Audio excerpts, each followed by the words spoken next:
ini jauh dari Malaysia, makanya lambat sampai. Saya naqib di Malaysia.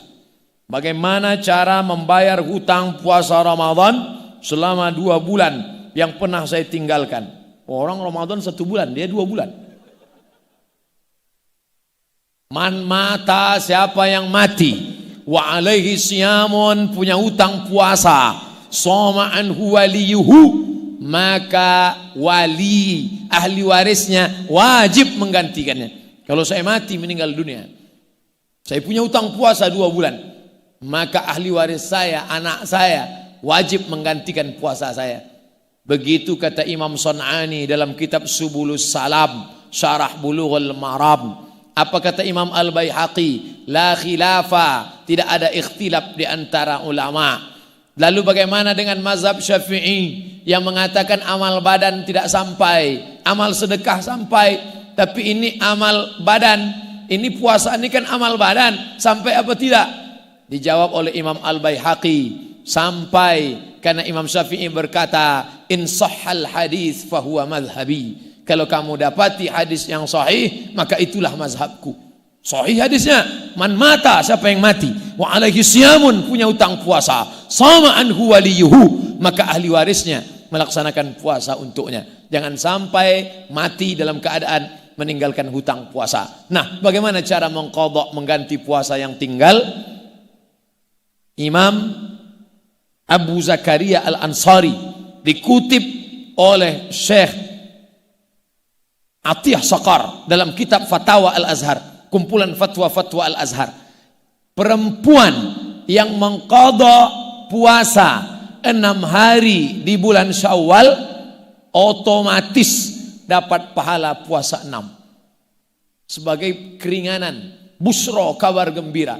Jadi bagi ibu-ibu ingin mengganti puasa yang kemarin 7 hari tinggal, qadha di bulan Zulhijjah hari Senin dapat 3. Qadhanya lunas 1 hari, dapat pahala puasa Senin, dapat pahala puasa Zulhijjah. Zulhijjah bulan haram. Maka bonus. Ustadz tadi kok nyebut perempuan 2 kali, Ustadz sebut perempuan? Karena perempuan yang punya hutang 7 hari. Ternyata laki-laki punya hutang 70 hari. Maka tetap mengqadha, gantilah. Bagi ibu yang kemarin punya hutang 90 hari, mengandung anak pertama 30 hari nggak puasa, menyusukan tahun pertama 30 hari nggak puasa, menyusukan tahun kedua 30 hari nggak puasa, mau diganti tahun berikutnya anak kedua nyusul. Gimana caranya? Sekarang anak sudah besar, umur 5 tahun 6 tahun SMP, sekarang ganti qadha setahun, Senin Kemis, Senin Kemis, Senin Kemis, Senin Kemis, Senin Kemis, 1 bulan 8 hari, 10 bulan 80 hari, maka diqadha selama setahun 88 hari, yang 3 tahun tadi bisa lunas. Badan sehat, tubuh fit, selamat dari kolesterol, diabetes meletus, sakit jantung koroner, dan hutang puasa lunas. Niatnya bukan niat puasa sunat, niat qadha pada hari Senin dan Kamis, dapat pahala puasa qadha lunas, dapat pahala puasa Senin dan Kamis sebagai bonus. Niatnya satu saja. Jangan niatnya saya niat qadha sekaligus puasa Senin, sekaligus puasa Kamis, sekaligus puasa Zulhijjah. Maka ini kabar gembira untuk orang yang ingin menghadap Allah membawa amal soleh.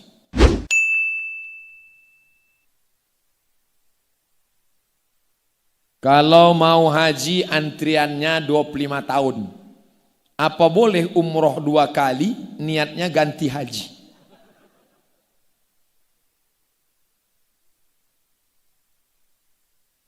Umroh bulan Ramadan sama seperti haji dengan Nabi Muhammad sallallahu alaihi wasallam. Kalimat sama seperti tidak menggugurkan wajib haji. Maka mesti dipahami dengan baik. Man shalla subha fi jama'atin, siapa yang salat subuh berjamaah, faka'annama shallal laila kullah, mendapatkan pahala seperti salat sepanjang malam. Tidak menggugurkan tahajud. Itu hadis motivasi. Jadi bagi yang sanggup umroh, silakan umroh, tapi tetap store ONH. Saya Solo, Karanganyar tidak tahu, tapi kalau Pekanbaru Riau store ONH 2017, berangkat 2031. Malaikat maut datang 2030. Kita store aja, tetap berangkat umroh, ONH tetap store, niatnya sampai. Innamal a'malu bin niat. Kalau seberangkat, alhamdulillah. Mati sebelum itu, niat sudah sampai. Nah, jadi dua-duanya telah laksanakan. Bagi kami yang nggak punya uang gimana Pak Ustadz? Allah Maha Adil. Man shollat subha fi jama'atin. Siapa yang sholat subuh berjamaah? Thumma qa'ada yadhkurullah. Duduk berzikir mengingat Allah. Hatta tatlu asyams. Sampai terbit matahari. Thumma yusalli rak'ataini. Sholat sunat 2 rakaat. Sholat sunat isyraq. Hadisnya hadithun hasan. Disebutkan oleh Imam Abu Isa ibnu Saurah At-Tirmidzi dalam kitab Jami' At-Tirmidzi, atau disebut juga Sunan At-Tirmidzi. Salat subuh berjamaah, duduk zikir mengingat Allah sampai terbit matahari, lewatkan 12 menit. 12 menit itu setinggi tombak, lalu kemudian salat sunat isyraq 2 rakaat. Maka mendapatkan pahala ka'ajri hajjatin wa umrah, dapat pahala seperti haji dan umrah. Tamah, sempurna. Tapi jangan gara-gara hadis ini yang sudah store ONH ngambil lagi. Artinya semua kita laksanakan. Umrah tetap, store ONH tetap, salat sunat isyraq tetap. Hari Ahad libur, salat subuh di masjid berjamaah karena tidak kerja, tidak masuk kantor, tidak ke aktivitas, maka tetap di masjid sampai terbit matahari, salat sunat 2 rakaat. Ka'ajri hajjatin wa umrah, dapat pahala seperti haji dan umrah. Satu lagi, amalan apa yang mesti dilakukan agar sakit saya disembuhkan? Apakah ada doa khusus? Bismillahirrahmanirrahim dengan nama Allah yang maha menyembuhkan. Bismillahirrahmanirrahim dengan nama Allah yang maha mencukupkan. Bismillahirrahmanirrahim dengan nama Allah yang maha menunaikan janji. Bismillahilladzi la yadurru ma'asmihi syai'un fil ardi wala fis sama. Dengan nama Allah kusebut namanya, kalau sudah kusebut namanya tak ada yang dapat menimbulkan mudarat baik di bumi maupun di langit. Baca itu, minta kepada Allah. Saya mau makan daging kambing dalam acara, datang jamaah nanya, Ustaz Somad, ya, saya takut makan daging kambing. Kenapa? Nanti kumat darah tinggi. Coba baca doa ini. Bismillahilladzi la yadurru ma'asmihi syai'un fil ardi wala fis sama. Dengan nama Allah yang kusebut namanya, kalau sudah kusebut namanya, tidak ada yang dapat menimbulkan mudarat di bumi maupun di langit. Kambing itu di bumi apa di langit? Di bumi, maka tidak ada yang dapat menimbulkan mudarat. Akhirnya dia makan. Nanti kalau naik gimana Pak Ustaz? Saya enggak tanggung jawab. Yakin kepada Allah, berdoa kepada Allah, makan silakan makan, kulu makanlah, wasrobu minumlah. Yang membuat penyakit itu wala tusrifu, jangan berlebih-lebihan. Kalau sakit gimana Pak Ustaz? Pergi ke rumah sakit Karima Utama. Ustaz kau tahu? Saya ceramah di sana tadi.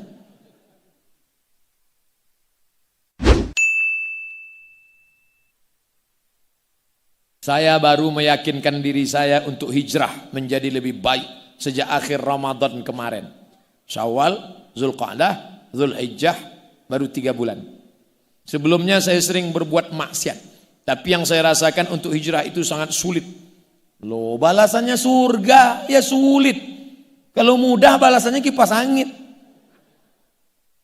Bayangan indahnya maksiat masih saja muncul, bahkan pada saat sedang ibadah sekalipun. Meskipun sudah saya perbanyak ibadah baik solat sunat, baca Quran, tetap saja tidak bisa, sangat mengganggu kekhusyuan saya.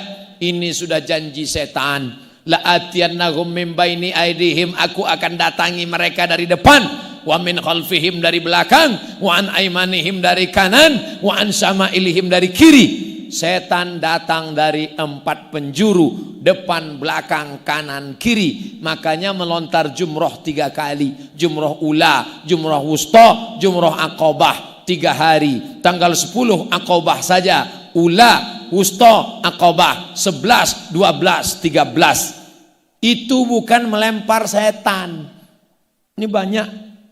Coba nanti Bapak Ibu kalau haji, lihat di bawah melontar jumroh itu. Di bawah bukan cuma ada batu, malah senter payung pun ada. Yang lempar setan, kamu dulu setan yang goda saya, payung dia lemparkan. Tapi setelah pulang ke kampung halaman, dia berteman lagi dengan setan. Setan pun bingung, loh sampean kemarin melemparnya ke setanan, sekarang ngajak melanjutkan MOU lagi. Oleh sebab itu maka orang yang merasa sudah hijrah lalu bebas dari godaan setan, belum, justru dia makin kuat, dia makin dahsyat. Yang S1 setannya S2, yang LCMA setannya filosofi of doktor of filosofi. Yang doktor setannya profesor, yang profesor setannya pasca profesor. Apalagi nggak tahu apalagi di atas itu. La uwiyannahum, aku akan goda mereka, aku akan terus bisiki mereka. Sampai kapan? Madamat arwahuhum fi ajsadihim, selama ruh bersemayam dalam jasad. Selama ruh masih ada dalam badan, selama darah masih mengalir, selama jantung masih berdetak, setan akan tetap berbisik. Allazi waswisu fi, setan tidak berbisik di telinga, setan tidak berbisik di mata, setan tidak berbisik di otak. Allazi waswisu fi sudur, di dada, minal jinnati wan nas. Kadang-kadang setan tidak terlalu kuat bisikannya, teman di sebelah lebih kuat. Kalau setan kita bacakan ayat kursi insya Allah selesai. Tapi teman di sebelah ini kita bacakan ayat kursi, dia lebih hafal lagi dari kita. Oleh sebab itu kita terus waspada, kita terus kontrol. Alaikum bil jamaah, hendaklah kamu berjamaah. Wa minal itsnaini ab'adu, setan menjauh dari dua. Berjamaah di iskarima, berjamaah di masjid, berjamaah di kajian ahad pagi, berjamaah, maka insya Allah dengan berjamaah kita terselamatkan. Kawan-kawan yang hijrah jangan sendirian. Saya selama pengalaman ceramah ke Makassar, ke Banjarmasin, ke Aceh, alhamdulillah menemukan banyak jamaah-jamaah. Buat komunitas. Kamu yang baru hijrah jangan sendirian. Mudah digoda setan. Setan akan menerkam, serigala hanya akan menerkam kambing yang memisahkan diri dari jamaah. Maka jangan memisahkan diri dari jamaah, berjamaahlah. Ada nama jamaahnya, kemarin ketemu jamaah pejuang subuh, pakai jaket, pejuang subuh. Pas zuhur nggak ketemu, ternyata subuh aja. Ada lagi komunitasnya, komunitas petato tobat, yang selama ini bertato-tato tobat. Ada lagi namanya komunitas jombloan sejati. Macam-macam. Nah, jadi buatlah komunitas, nanti dengan komunitas buat grup ngaji, datang perbaiki tajwid tahsin, datang kajian, insya Allah lebih menyelamatkan. Bisikan-bisikan perlahan-lahan akan hilang insya Allah. Barakallahu fikum Ustaz, wa fikumul barakah. As'aluka ya Ustaz, bapak saya hutang di bank. Saya sangka di awal pakai bahasa Arab nggak pakai hutang. Hutangnya diasuransikan. Ketika meninggal dunia hutang dijamin oleh asuransi. Apakah perkara seperti ini diperbolehkan dalam Islam? Asuransi dalam fatwa mu'asirah Syekh Ali Jum'ah Mufti Mesir mengatakan asuransi itu hukumnya dua. Pertama, haram karena gambling, tak ada kepastian. Ada orang yang membayar terus, tapi karena dia tidak mati, tidak mendapat. Sudah 10 tahun bayar, tak dapat karena tak mati-mati. Tapi ada yang baru sekali bayar, bulan depan batuk mati, langsung dapat. Maka dia seperti judi, mengambil uang orang lain. Maka haram, kata pendapat yang pertama. Pendapat yang kedua mengatakan mubah, boleh. Karena di dalamnya ada unsur ta'awun, tolong menolong. 70 orang berkumpul, 1 juta, 1 juta, 1 juta, 1 juta, terkumpul 70. Siapa yang kesulitan duluan, maka dia yang mendapatkan. Berkumpul orang banyak, maka disebut dia dengan dhamin, jaminan. Takmin, memberikan jaminan keamanan, terasa nyaman dia. Maka berdasarkan dua fatwa ini, al-ijtihad la yunqadhu bil ijtihad. Satu ijtihad tidak dibatalkan oleh ijtihad yang lain. Yang mengatakan asuransi itu mubah, ijtihad juga. Yang mengatakan asuransi itu haram, ijtihad juga. Nah, dua fatwa saya sampaikan dua-duanya, dan saya memilih yang haram. Maka saya tak pakai asuransi. Asuransi kendaraan Ustaz pakai? Tidak. Pernah nggak tabrakan? Bolak-balik, kadang nabrak, kadang ditabrak. Tapi tetap ada usaha, tetap ada ikhtiar. Saya kalau ditanya orang manhaj saya, kalau ada 2 pendapat saya sebutkan 2 dah. Kalau 3 pendapat saya sebutkan 3-3. Dan saya sebutkan mana pendapat yang saya pilih dalam menjalaninya dalam kehidupan saya. Itulah pendapat ulama tentang asuransi. Wallahu a'lam bishawab.